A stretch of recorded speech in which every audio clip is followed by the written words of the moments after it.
On this week's Hot List, desperate journey. Hundreds of Rohingya refugees land in Aceh with more expected. How many can we take? Safe measures. France now provides free sex protection for all young people. Should we do the same? And instant order. Would you pay to make your own package of noodles at this new restaurant?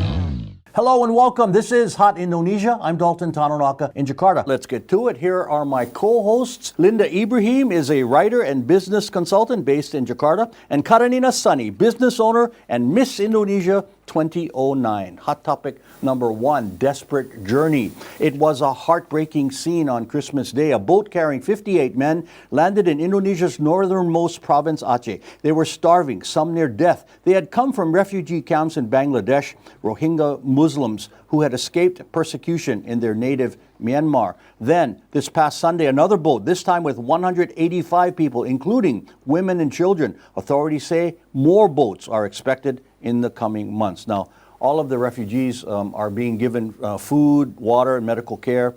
Other countries, as we know, have turned away boats, including Thailand and Malaysia. Nina, to you first. Indonesia is not a signatory to United Nations refugee guidelines, but we are accepting them, and that's a good thing, right? I think on a humanitarian point of view, yes, for sure. The first aid, food and water that is given to them, I think from a humanitarian point of view, yes, 100% Indonesia has responded in the right way. But I think there needs to be regulations in place as to what will happen in the future. Will they settle down there? Will they integrate into society there? Or will they be returned back? Like, what are the policies, if any, in regards to the future of the refugees that have landed there? Yeah, this is not a new problem. We've had them coming for years now, and there have been presidential guidelines on what to do, but nothing really concrete. It's kind of accept them as they come. There are reports, sadly, that many have died on these journeys. In some cases, the journeys lasted longer than a month. Linda, what do you say? How do you feel when you see the pictures? You saw the pictures where we're seeing of the refugees very on the beach. Yeah, very heartbreaking. And as Nina said, I think the Chinese people on this regard did the right thing. They just rescue. But I think because mostly with fishermen, that's what they do. When they see someone stranded in the sea, it's just a natural thing for fishermen to just help them, and what happens politically afterwards is beyond their framework of decision making at that point. So Indonesia, I believe not far from Jakarta, we even have a camp. Refugee camp for Rohingya, and some of them have been there for a while. It's Afghanistanis as well, if I'm not mistaken. I've seen them on the news, and I'm worried for the long term. We have unemployment very high. Actually, the first batch of a Rohingya who landed in Aceh several years ago, after certain time, it's sort of like an uneasiness among the Acehnese. What are we gonna do with them? Should we continue feeding them, giving them jobs? We're not exactly awash with cash and jobs ourselves. That was the discussion going on in Aceh at that time. We have the land. We have places that they could live. There's not a shortage of space, but you're talking about government assistance and them surviving themselves. Yeah. Well, the refugees are awaiting, the ones there and the ones just landing, are awaiting the legal process, as you mentioned, both for the long-term status. Nina, should Indonesia set a limit on incoming Rohingya or keep accepting all the boats that land? Well, again, from a humanitarian point of view, I think anybody who is in dire need of rescue, to the point that if they've been at sea already for a month and what they're fleeing from is they're literally fleeing for their lives, then I think it would be sad not to help them, at least in a first aid capacity. Yeah, accept them as they come and then decide what to do. You may deport them, you may send them to another country, but have policies in place for what is after that, after the first aid step and the first rescue. What is the future? What is their future? How do they contribute to the country? Or are we just continually receiving them and having to take care of them? You know, and I don't think that's such a bad thing if we keep doing it, because we're shown that as an accepting country, as a humanitarian country, and an example for Southeast Asia. But, you know, Linda, to your point earlier, I think when the fishermen at sea see these boats coming in, you know, they're not asking where are you from or are you No. being persecuted. It's They're just people they have to and they rescue. look in bad shape. So you just get them to shore and then you feed them. You know, this all began, this particular crackdown in 2017 when the military began doing what they're doing in Western Myanmar, and 1 million Rohingya were forced to escape to Bangladesh because that's right over the border. But we have to get to the root. The root of the problem is what solves this thing, not the what we military do. of Myanmar did. Yeah. If I may add, actually, if I may jump in here, back in the 70s, I was way too young to remember, but we can Google this in the news. Indonesia did the same thing with the refugees from Vietnam. There's even an island not far That's from. interesting. I didn't know that. And Yeah. of course, many countries like the United States as well accepted. Indonesia actually dedicated an island called Galang Island, in which they set up housing and I think plantations for the Vietnamese to work there. So they And- ended up being self-sustaining. Right, in that island. And I think they stayed there until maybe about 4 or 5 years, even after the Vietnamese war ended. Obviously, they wanted to return to Vietnam as early as possible. And then that story of Galang Island, I read it in history books, and I wonder if that we can replicate now. Would it be easier or would it be even harder? Because Indonesia in the 70s at that time, I think Suharto's rule, there was no democracy. So if we say it's to be done, it's to be done, you know, regardless of all the social costs and whatever that entails. But right now, maybe we definitely have more people, more problems. I don't know if that would be a way to solve it. A designated area. Well, where did the Vietnamese go after? Did they go return to They Vietnam? return, as far as I know. I mean, there's actually even documentary a few years ago about what happens with the Galang Island now. You know, this crew went there and then saw what had been the houses, obviously dilapidated at this point. You know, but you could tell that for years they built a life there, but it was dedicated to them. And that could happen to the Rohingya, because once the military activities stop or there is a true peace settlement in Myanmar, then they can go home, right? Yeah. Because I'm sure they want to be there. They'd rather not Yes. be here, Yes. because the Of course. language and the culture and their relatives and everything. So, but yeah. But that's another question. If they end up staying for a while, do they assimilate into our culture? Do they learn And our that's okay. language and take on our customs? Or is it us that starts to get, in our communities that start to get influenced?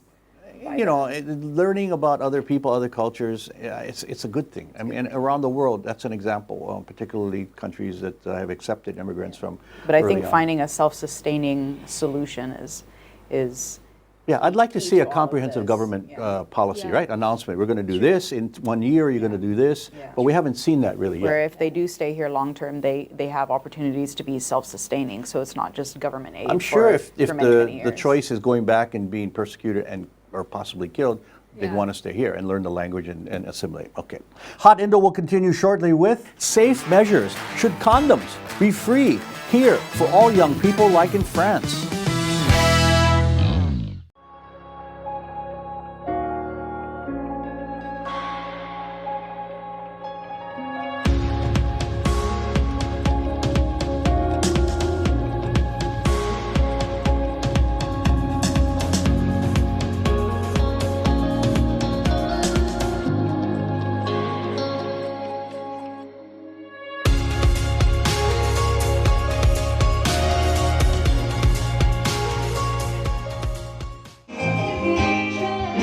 We welcome in the new year in the Mo Bar at the Mandarin Oriental Jakarta with the Mr. Moonlight Show. Come enjoy the 5-star fun, sponsored by Tatler Indonesia, the Indonesia Channel, Romano Gelato, Voyage Island Gin, and 1619 Cigars. Wednesday, January 18th from 8 p.m. with no entrance fee.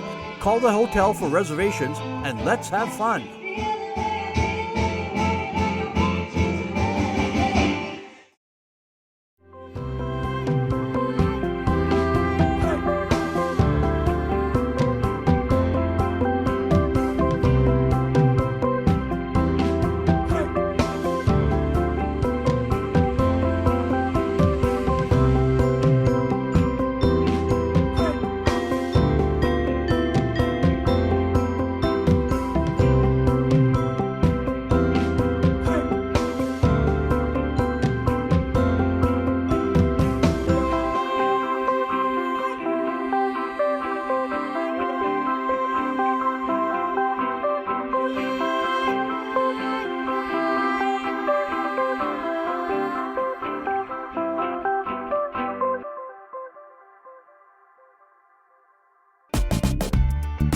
I love Indonesia. I love the food. Yummy. Wow. I'm gonna hunt for ingredients. Now I'm ready to cook. Let's go to the kitchen. It's done. Let's meet to eat. Foodiepedia on the Indonesia Channel.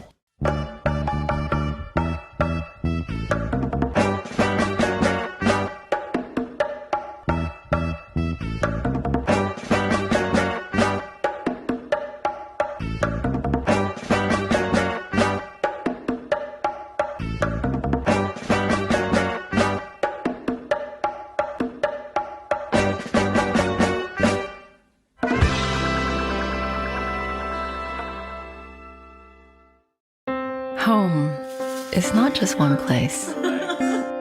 but a collection of memories in many places. It's where conversations create connections. And where seasons change, but not a moment is wasted. Because it's where we live. And the Ascot lifestyle we have come to love. Ascot is where we want to be.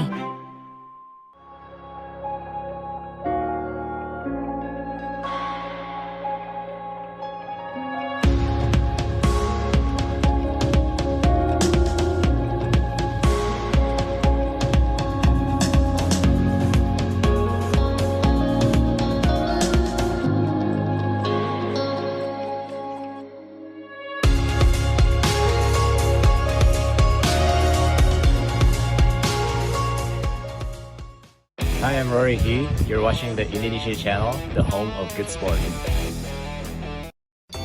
I'm Trần Minh Ngân of VCCN Net Việt in Hanoi. I'm Thairat Thumya of Thailand's Thairat TV in Bangkok. I'm Monica Sambodet from the National Television of Cambodia in Phnom Penh. I'm Raymond Go of Malaysia's TV3 in Kuala Lumpur. I'm Glenda Chong of Singapore's Channel News Asia. I'm Raisa Chantami of the Indonesia channel at the ASEAN Secretariat in Jakarta. This is your weekly look into the dynamic Southeast Asia region. ASEAN Today on the Indonesia channel. The Best of Bali takes viewers on a special guided tour to the treasures of the island of the gods. The romantic dinner is beautiful. The Best of Bali, only on the Indonesia channel.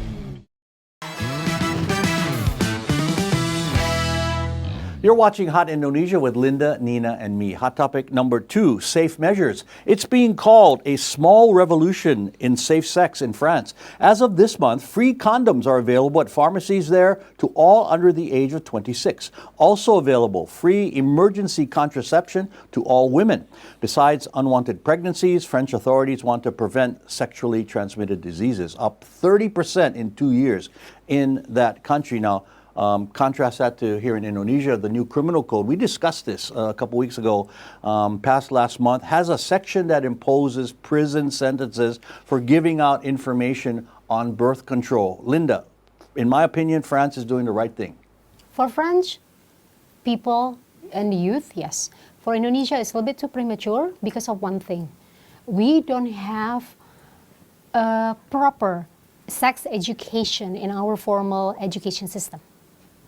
We don't even have like a half measure of it, to be perfectly honest with you. So yes, you can give out contraceptives if alongside of it, you prepare them to what it means to have it, what it means to use it, what's consent. We don't even teach the basic concept of consent to our youth. Yeah, good point.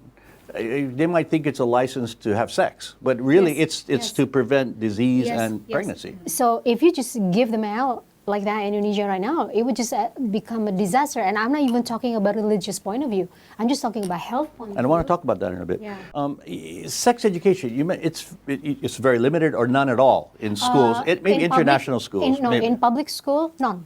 Okay. So Nina, growing up, and both of you grew up here, I want both your opinions. Where do kids get their information from?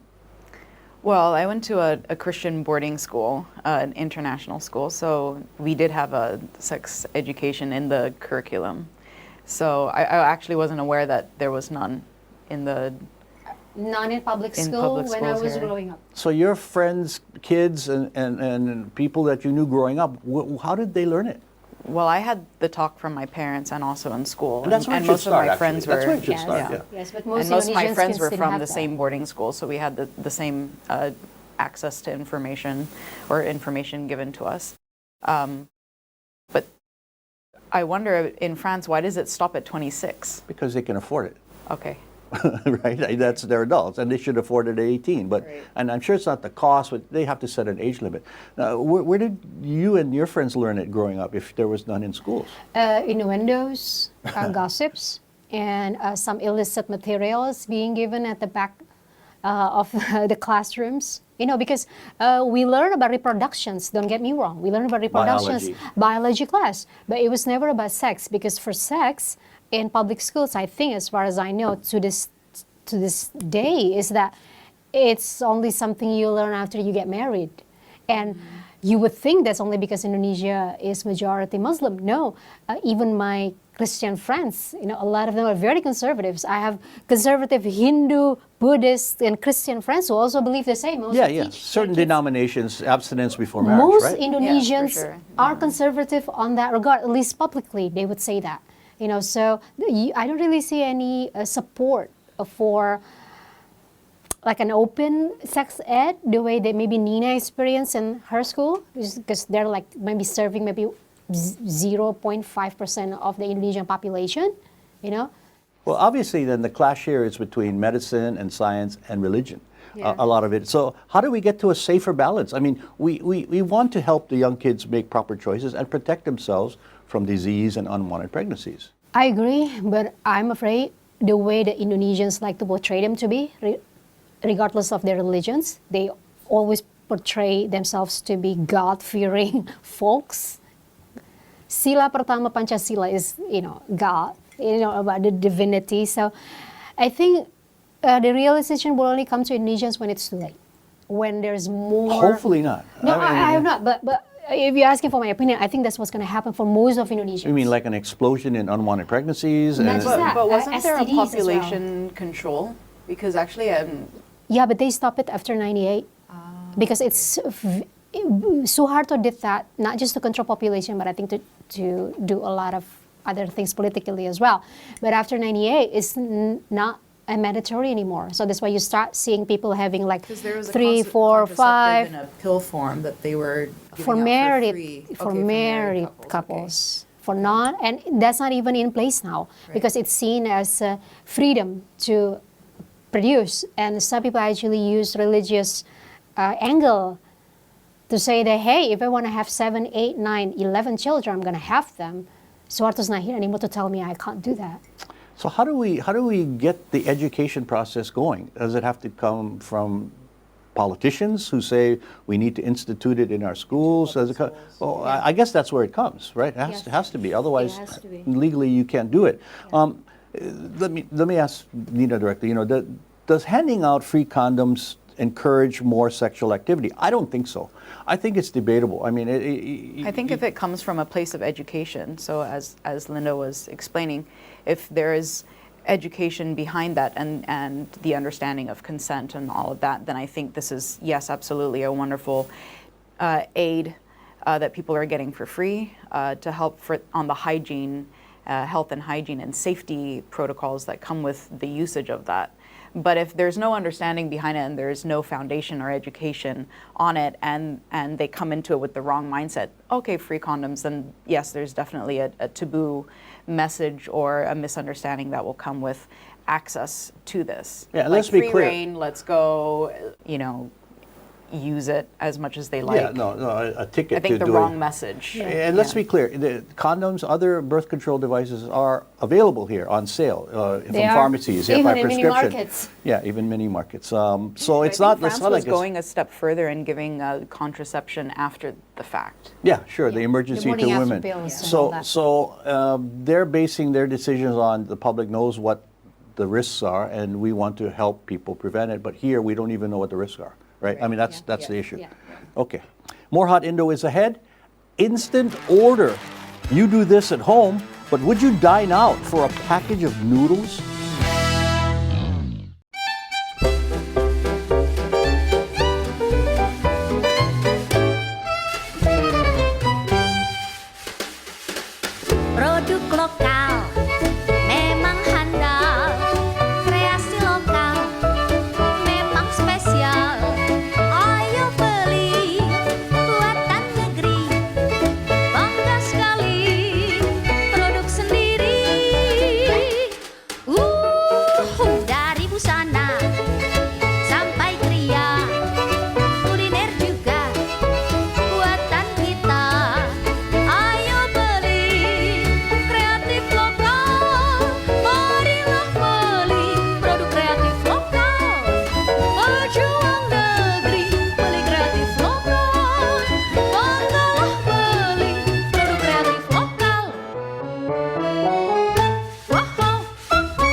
this is Anggun and you're watching the Indonesia channel, hot programs, cool people.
Hi, I'm Sezai Zorlu and I watch the Indonesia channel here in Istanbul, Turkey.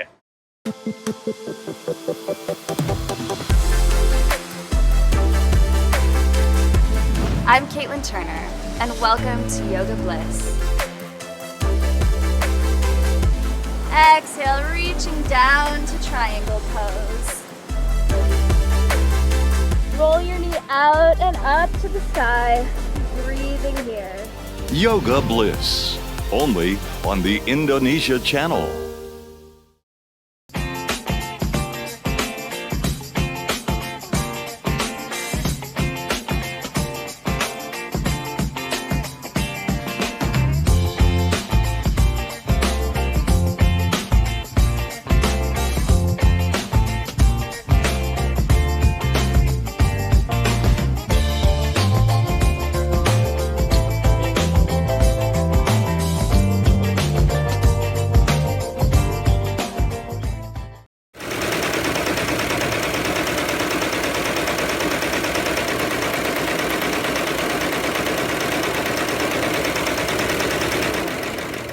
This is the Indonesia channel. You are watching iPop Playlist.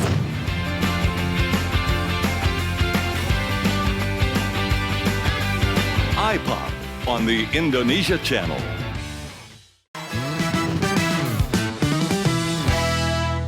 You're watching Hot Indonesia from Jakarta. Hot topic number 3, instant order. It's usually a late night snack at home or a dorm room budget favorite. But now, instant packaged noodles are being served up in this restaurant in the Pantai Indah Kapuk district. That's right, you walk into the Gudul noodle bar, choose from 100 different products, and pour on the hot water to make your meal. Okay, the operators have brought together more than 100 different packages from all over Korea, Japan, China, blah, blah, blah. But would you want to pay for this? Not me. Nina, you? Well, I understand how it would be a thing. It would be because now What thing? Indonesia is... What thing? Well, Doing that? You could like come a to my trend- apartment and do like it a right trending now. thing, because right now Indonesia is very everything Korea. So what Korea does, what they see on the Korean dramas, it's all of a sudden very And this, interesting. This was from Korea. This shop. It's a Korean brand actually, I Okay. think, if I'm not mistaken. So I understand where the appeal is. It's something trending. They would probably go there once and try it out just once, but I don't think it's a comeback.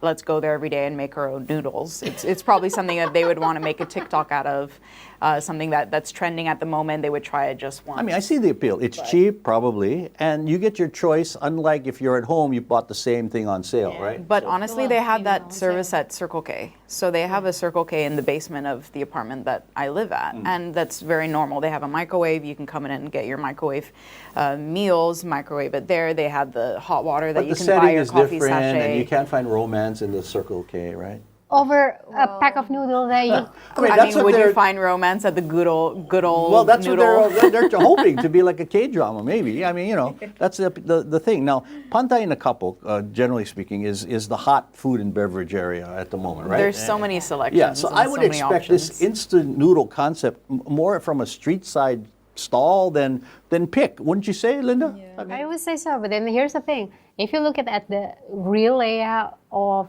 a pig, there's not really a walkabout place. You know, you very, very hard for them to just do it as a off the road. I mean, there's rows and rows of shops. I mean, Right. it's easy. So that's why they have to do it in that setting, you know, like a more established setting instead of just like some sort of war rooms by, you know, by some street somewhere, you know.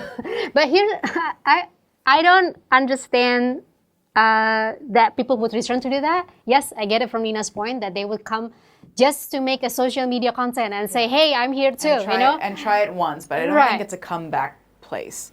Even because Pig has so many options. So there's so many places where you would come and pay to be served. Yeah, they wouldn't say, I like that Korean instant noodle, I'm going back for it. No, you can buy it from the store. And you can make yourself at home, right? Or they want to try another country. No. But bonus though to those people who are having something quite original for Indonesian standpoint and importing 100 different brands, yes, you know, but they do have Korean noodles at Circle K. Again, you can make your own. Hey, we noodles should have done there the show too, from so. there this week. Yeah, that would have been Circle interesting. K? No, in the Google Doodle Noodle. Yeah. That would have been. Do a show and tell. Yeah, and then we get free noodles, which we could buy for 10 cents anyway. I do it every day at my own apartment. Yeah. In the confine of my pajamas, you know. You can wear your pajamas to Goodle Noodle if you like. It's feedback time now. Draco said this on the removal of COVID-19 pandemic restrictions. Even if you no longer wear a mask, please maintain your immune system to avoid spreading the virus to other people. Good advice.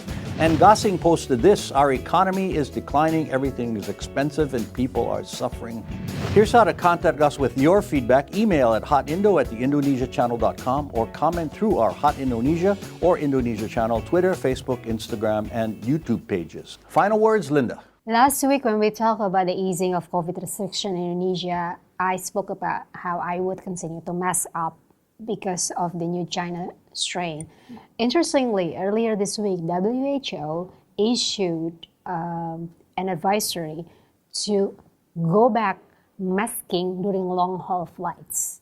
And usually WHO does not just give out notices like that for no solid reasons. So be vigilant. Final words, Nina. Well, I think based on the predictions for 2023, I think it would be wise to be more saving this year and focus on business opportunities and things that you can do to help Indonesia's economy. And my final words, the Association of Southeast Asian Nations has a new leader. Dr. Kao Kim Horn of Cambodia became the 15th ASEAN Secretary General this week, based at the group secretariat in Jakarta. Now, this comes in the same year as Indonesia's chairmanship of the 10-member group. With the new appointments come new hope that progress will be made in the Rohingya situation in Myanmar, in the political situation in Thailand, and other serious issues. 2023 can be a turning point if there is a will.